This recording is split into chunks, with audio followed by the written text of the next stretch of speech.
Hello and अस्सलाम वालेकुम, welcome to IT series. I hope so you all are fine. MS word lecture number 10 की आज इस video में हम क्या देखने वाले हैं, तो definitely MS word lecture number 9 की जो जब हमने वीडियो बनाई थी तो उसमें मैंने आपको ये बताया था कि नेक्स्ट जो लेक्चर आ रहा है उसके अंदर हम स्मार्ट आर्ट को जो है वो डिटेल में डिस्कस करने वाले हैं। तो डेफिनेटली आज की इस वीडियो में हम स्मार्ट आर्ट को ही देखने वाले हैं। तो सबसे पहले हम ये जानेंगे कि स्मार्ट आर्ट है क्या, ठीक है, और इसके आगे से कितनी कैटेगरीज निकलती हैं एमएस वर्ड के अंदर, और उसके अलावा हम इसका यूज कहाँ कहाँ कर सकते हैं और किस तरह से इसको हम यूज करके अपने काम को अच्छे तरीके से प्रेजेंट कर सकते हैं।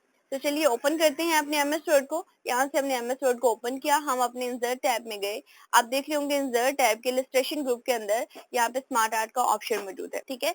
तो आप यहाँ से जाकर के भी smart art is a graphic range from graphical leads and process diagrams to more complex graphics such as Venn diagram and organisation charts. थोड़ा सा इंट्रोडक्शन हमने देखा स्मार्ट आर्ट के बारे में। आपको थोड़ा सा कि स्मार्ट आर्ट जो है बेसिकली स्मार्ट तरीके से आर्ट करके किसी भी चीज को समराइज करना जो है वो स्मार्ट आर्ट कहलाता है, या ग्राफिकली रिप्रेजेंट करना ये स्मार्ट आर्ट कहलाता है, राइट। तो स्मार्ट आर्ट की डिफरेंट कैटेगरीज निकलती है। जैसे हम देखें स्मार्ट आर्ट पे क्लिक करते हैं तो क्लिक करने के बाद हमें वो कहता है चूज आ स्मार्ट आर्ट ग्राफिक, या आप यहाँ से कोई भी स्मार्ट आर्ट ग्राफिक जो है वो चूज कर सकते हैं। इसकी डिफरेंट कैटेगरीज हैं like list, process, cycle, hierarchy, relations, matrix, pyramid, pictures and office dot com. सबसे पहले हम देखेंगे लिस्ट। लिस्ट जो है वो किस तरह से हमें शो करवाएगी, लिस्ट के अंदर किस तरह के स्मार्ट आर्ट्स पड़े हुए हैं और लिस्ट को हम यूज कहाँ कहाँ करते हैं। देखिए लिस्ट को हम यूज तब करते हैं जब हमने किसी जब हमने किसी को भी लिस्ट वाइज कोई चीज जो है वो समझानी होती है या बतानी होती है, ठीक है। कैटेगरीज वाइज अगर हमने किसी को समझाना होता है तो ये तमाम चीजें हम किस में यूज करते हैं, हम लिस्ट वाले स्मार्ट आर्ट यूज करके हम इसको चूज कर सकते हैं।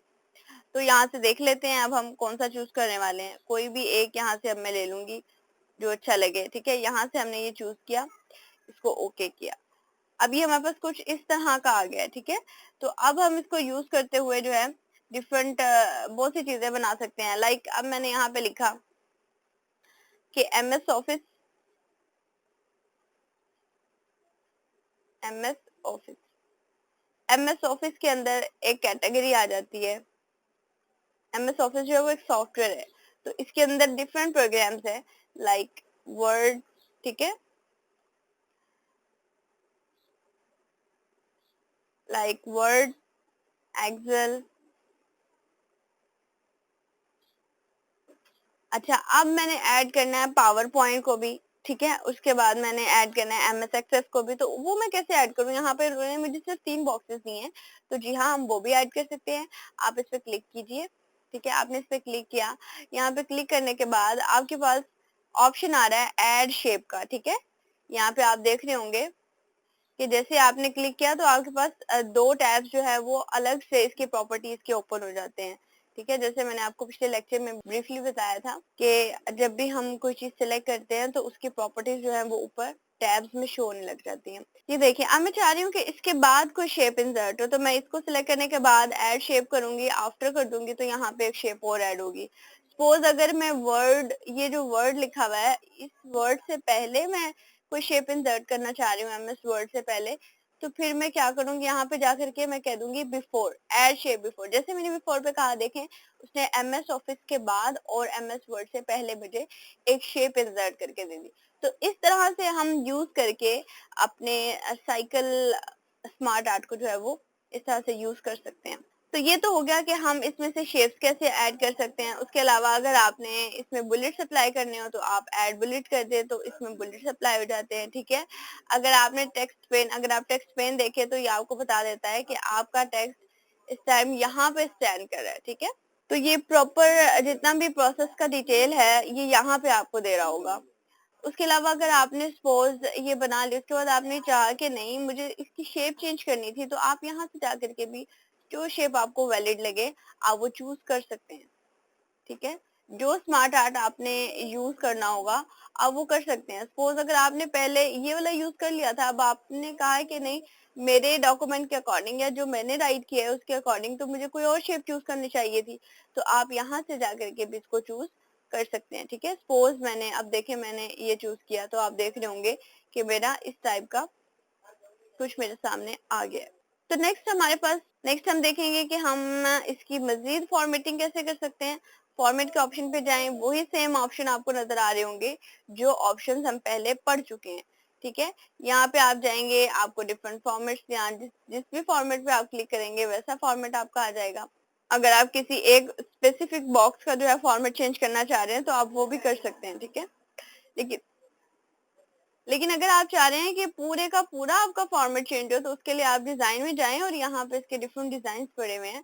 आप यहाँ से इसके डिजाइन जो है वो चूज करें और यहाँ पे कलर्स पड़े हुए हैं, आप यहाँ से जा करके जो कलर आपको सुटेबल लगे आप वो कलर जो है चूज कीजिए और इसको यूज कीजिए। ठीक है,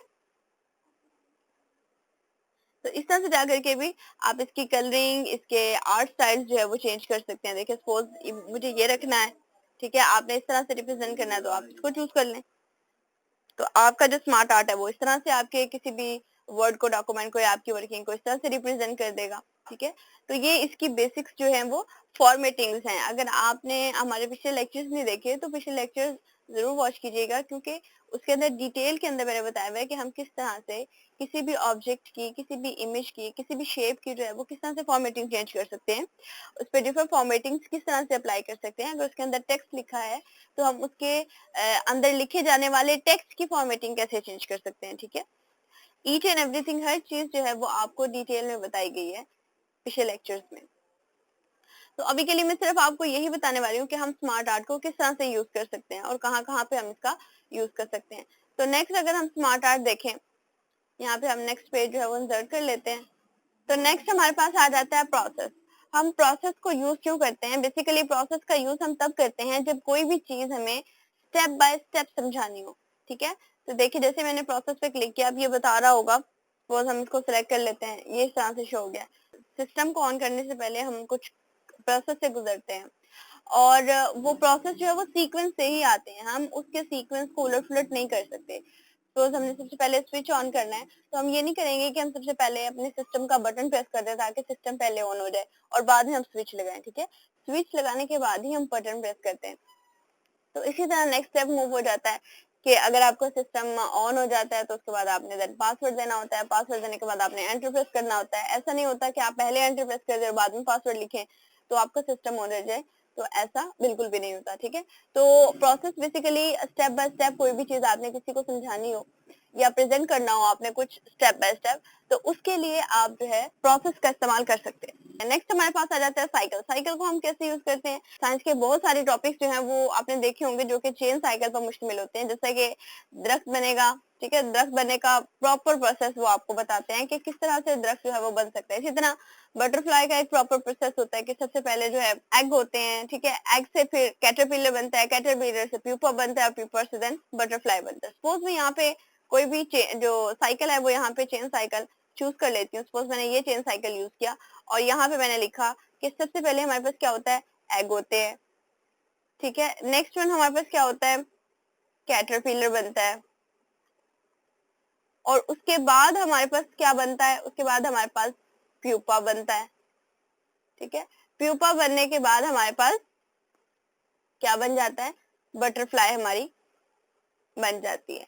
और फिर फाइनली ये हमारे पास प्रोसेस किसका है, तो फाइनली ये हमारा बटरफ्लाई प्रोसेस है। तो ये हमारे प्रॉपर एक चैन को डिफाइन कर रहा है कि किस तरह से एक बटरफ्लाई जो है वो बनती है या किस तरह से एक दरख्त बनता है। ठीक है, अगर आपने किसी ट्री की इसी तरह से चेन बनानी है तो आप बना सकते हैं कि पहले हम बीज डालते हैं, देन पानी देते हैं, पानी देने के बाद थोड़ा सी कॉम्पल्स उसकी निकलती हैं। ठीक है, उसके बाद तना बनता है, जड़ बनती है। इस तरह से इसका डिफाइन करने के बाद और एट द एंड जो है वो एक प्लांट जो है वो क्रिएट हो जाता है।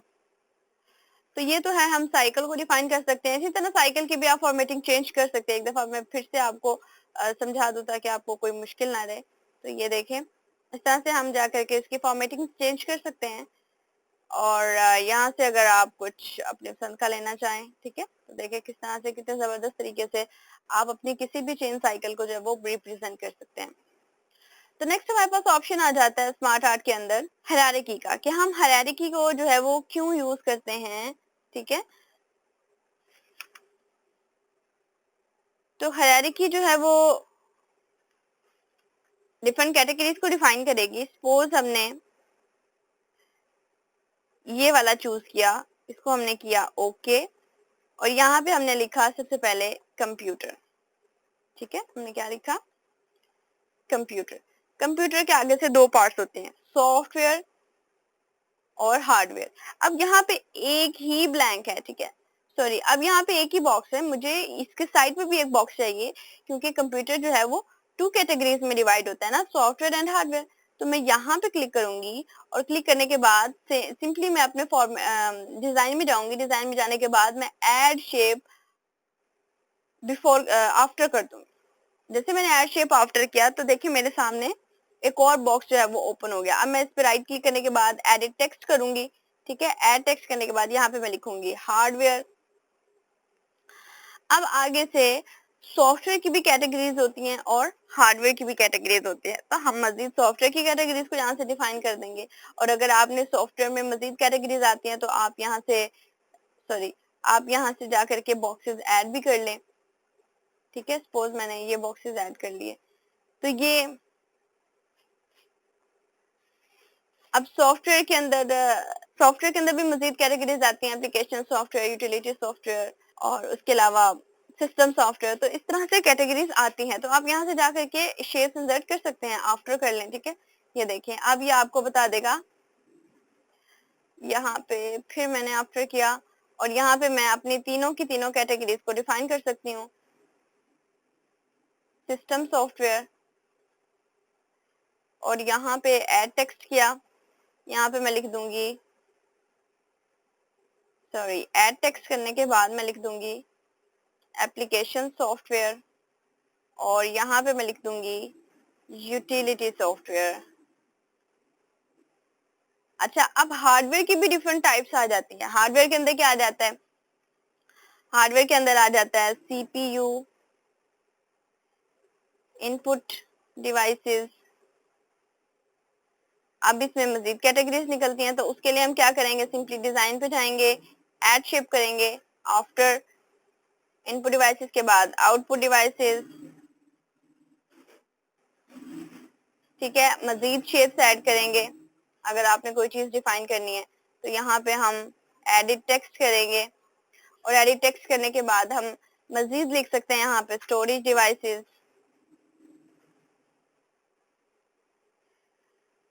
अब अगर इसकी भी सिस्टम सॉफ्टवेयर के अंदर डिफरेंट कैटेगरीज निकल रही हैं तो आप इसको भी डिफाइन कर सकते हैं। ऐड शेप में जाएं, ऐड शेप में जाने के बाद आप ऐड शेप में जाएं, ऐड शेप में जाने के बाद आप यहाँ पे कह दें कि ऐड शेप बिलो। ठीक है, ऐड शेप बिलो करेंगे तो वो सिस्टम सॉफ्टवेयर की आपको डिफरेंट कैटेगरीज करके दिखा देगा। तो अगर आप सिंपली सेम चीज, अगर आप इसकी कलरिंग चेंज करना चाह रहे हैं, कलरफुल इसको रिप्रेजेंट करना चाह रहे हैं, कलरफुल करें। ठीक है, उसके अलावा अगर आप कोई इसको स्मार्ट आर्ट को कोई ग्राफिक स्टाइल देना चाह रहे हैं, आप वो दें, तो आप यहाँ से जाके वो भी जो है वो चूज कर सकते हैं। तो नेक्स्ट चीज हम देख लेते हैं, नेक्स्ट हमारे पास कौन सा स्मार्ट आर्ट है। नेक्स्ट हमारे पास आ जाता है रिलेशंस। इसी तरह ये रिलेशंस को डिफाइन करेगा, किसका किससे क्या रिलेशन है, मैट्रिक्सेस हैं। तो आप इन डिफरेंट चीजों को यूज करते हुए डिफरेंट स्मार्ट आर्ट्स जो हैं वो बना सकते हैं। अभी मैंने आपको list, process, cycle and hierarchy, ये 4 स्मार्ट आर्ट ऐसे हैं। इसकी टाइप स्मार्ट आर्ट की जो ये 4 टाइप्स हैं, इनको मैंने प्रॉपरली इंसर्ट करने के बाद इसकी फॉर्मेटिंग करके आपको दिखाई कि किस तरह से हम शेप को आगे की तरफ शेप इंसर्ट कर सकते हैं। अगर हम पीछे कोई शेप इंसर्ट करना चाह रहे हैं, हम पीछे कैसे कर सकते हैं, मतलब हम कोई भी बॉक्स कहीं भी लाना चाह रहे हैं, ऊपर नीचे आगे पीछे left to right bottom top, तो हम वहां पे ला सकते हैं। ठीक है, तो नेक्स्ट कि आपने प्रैक्टिस खुद करनी है, खुद से इसको इंसर्ट करें, इसको चूज करें, उसके बाद आप इस पे फॉर्मेटिंग अप्लाई करें, ज्यादा प्रैक्टिस करें। जितनी ज्यादा प्रैक्टिस करेंगे उतनी ज्यादा आपको अच्छे से जो है इसकी समझ आ जाएगी। अगर आपको कहीं से कोई चीज लगता है कि आपको समझ नहीं आई तो आप इसको इस वीडियो को जो है वो दोबारा से देख सकते हैं। जहाँ से आपको समझ नहीं आती आप बार बार देखिए। तो जितना ज्यादा आप देखेंगे, जितना ज्यादा समझेंगे अच्छे से, तो उतना ज्यादा ही आपको समझ आएगी। आई होप सो कि आपको MS वर्ड के अंदर स्मार्ट आर्ट का जो है वो कॉन्सेप्ट क्लियर हो गया होगा। तो अगर आपको हमारी ये वीडियो पसंद आई है तो प्लीज इस वीडियो को लाइक करें, शेयर करें अपने फ्रेंड्स के साथ। तो मिलते हैं नेक्स्ट वीडियो के साथ, तब तक अपना बहुत सा ख्याल रखिएगा। अल्लाह हाफिज।